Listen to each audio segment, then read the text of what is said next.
नमस्कार, आदाब, सत श्री अकाल। दोस्तों, स्वागत है आपका LCS इन्फो में। हम लेकर आए हैं कुछ यूनिक जानकारी, जिसे जानकर आप भी बोल उठिएगा वाह भाई वाह। दोस्तों, कभी सोचा है कि आप कहीं घूमने निकले हो, अंधेरा होने की वजह से आपने सोचा कि कहीं होटल में रात गुजारी जाए, और जब आप होटल पे पहुंचे तो आपने पाया कि कहीं रेंट बहुत ज़्यादा है, वहाँ की सुविधाएं काम नहीं कर रही, बाथरूम बहुत गंदे पड़े हैं। एक मिडिल क्लास आदमी के लिए अच्छे होटल अफोर्ड करना बहुत मुश्किल हो गया है। ऐसे में एक बंदा चलकर आगे आता है और एक ऐसी तरकीब सोचता है जिसने आज होटल दुनिया की हिस्ट्री बदल दी।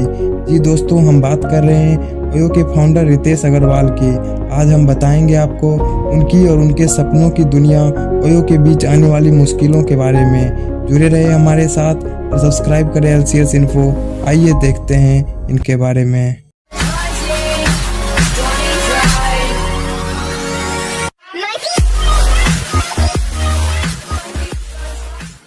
कहानी शुरू होती है एक साधारण बच्चे से, जिसका जन्म 1993 में ओडिशा में हुआ।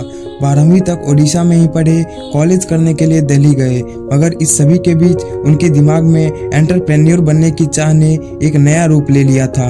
उन्होंने कॉलेज ड्रॉप आउट किया और एक नए नजरिए के साथ अपने सपने को पूरा करने निकल गए। दरअसल उन्हें नई नई जगह पर घूमने का बहुत शौक था।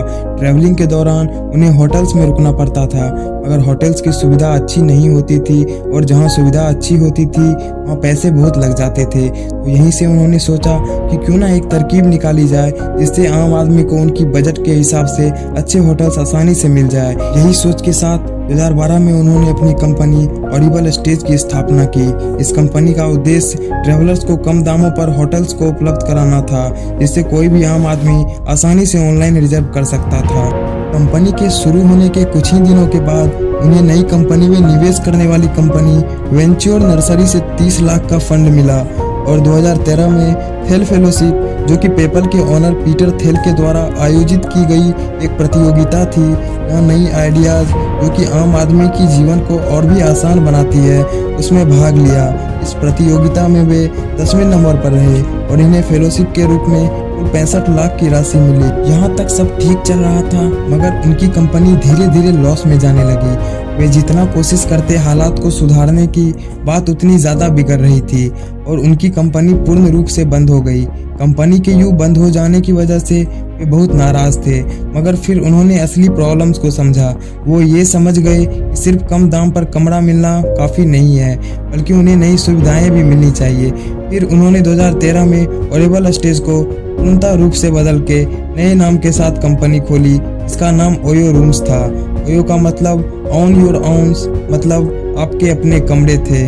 वो ये समझ गए थे कि नई होटल्स बनाने में बहुत पैसे लग जाएंगे, क्यों ना बनी बनाई होटल्स में वे पार्टनरशिप करें। और गाँव के एक होटल में गए और उसने मालिक को कहा कि देखो भैया, आपकी होटल चल तो रही नहीं, क्यों ना मैं आपके कमरे किराए पर चढ़ाऊं और आप मुझे कुछ कमीशन दे देना।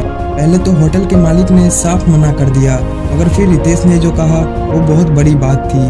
रितेश ने कहा, भैया अगर लॉस हुआ तो वो पूरा मेरा होगा, और अगर प्रॉफिट हुई तो दोनों की होगी। होटल्स वाले ने सोचा अमीर बाप का बेटा है, पैसे डुबाना चाहता है, और उसने यह सोचकर डील डन कर दिया। देखते ही देखते बहुत सारे बुकिंग्स आने लगे। होटल के मालिक ने इम्प्रेस होकर अपने दूसरे होटल्स में भी रितेश के साथ पार्टनरशिप कर ली। 1 से 2, 2 से 4, 4 से 8 करते करते आज कुल 300 से ज़्यादा शहर में 10,000 से भी ज़्यादा ओयो होटल्स खुल गई है।